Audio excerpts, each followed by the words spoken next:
皆さんこんにちは。クラス432の陳格です。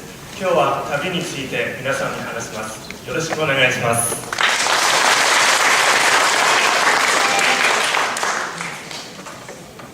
私は旅をするのが好きです。どうして好きかというと、子供の頃からずっと都会の上海で生活してきた私にとって、旅はせっかくの自然に近づけるチャンスであり、新しい体験によって物事を学ぶことができるからです。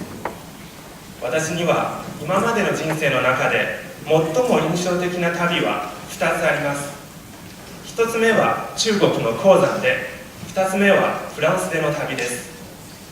私は黄山の旅で雄大な自然の風景を見て、自然の迫力を実感しました。それに対してフランスで過ごしたごく普通の日々は、私に感じたことのない感動をくれました。黄山に関する文章は小学校のテキストにも載せられ、それを勉強した私は黄山に強い興味を持つようになりました。初めて黄山にいたのは中学校時代の家族旅行でした。初日の山登りはロープウェイではなく、階段を登りながら途中の風景を楽しんでいました。1500メートル以上の高さのところを歩くというのは、まるで雲の海の中を泳いでいるような奇妙な体験でした。そこで雲の海と一緒に有名なのは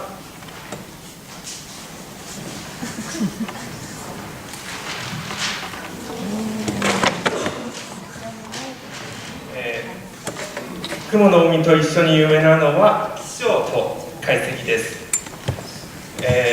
雲の上から見られる山や絶壁にある石や松は天然でいろんな動物や物の形になっていて、名前まで付けられているそうです。例えばこちらの松は、旅行者を歓迎している人の形になっていると思われています。そしてこっちはちょっと見にくいかもしれないですけど、この石のことです。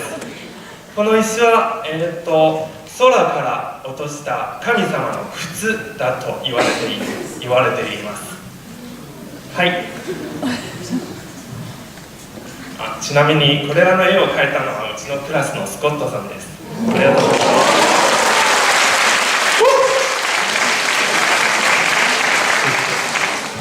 はい、続きます。私は黄山から都会で感じたことのないものを感じました。あの頃の私はずっと便利な交通システムや超高層ビルなどを作り上げた人類の力に感心しました。しかし黄山のような自然の傑作と比べると、これらの人造物はすぐに小さな存在となりました。これは自然の迫力というものでしょう。黄山の旅に対してフランスではとても日常的な生活しか過ごせませんでした。しかしその日常こそが私に深い印象を与えました。父の知り合ったフランス人のおかげで、私は高校1年の夏休みにそのフランス人の5人家族と一緒にフランスのリヨンの郊外で一緒に2週間を過ごしました。私はその家族と一緒に都市を見学したり、山でキャンプをしました。キャンプといっても定番のピクニックやハイキングだけでなく、山の中でダイビングまでしました。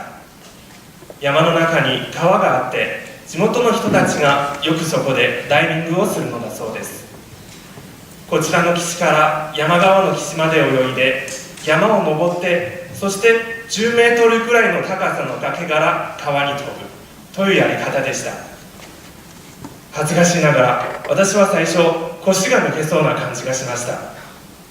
何せこんな高いところから水に飛び込んだ経験はないし、そしてプールじゃなくて自然の環境の中でやるのも初めてでした。それでも勇気を出して飛び込みました。そうすると水面から頭を出した一瞬は感じたことのない嬉しさを感じました。その嬉しさは今でも思い出すことができます。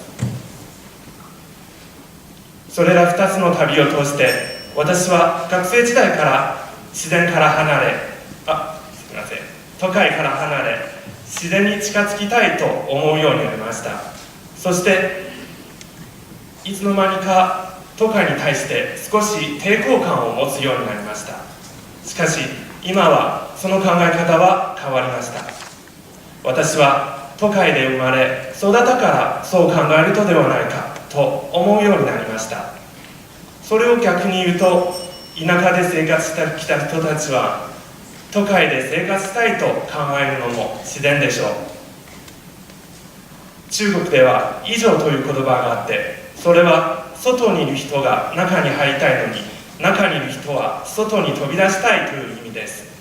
つまり私たちはまず目の前の幸せを大切にするべきで、幸福をすれば、満足をすればいつも幸福であると今の私はそう考えています。これが私が旅から学んだことです。ご清聴ありがとうございまし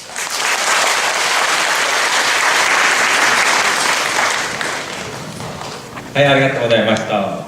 さっきの絵、すごいですね。どちらの方？さっきの絵は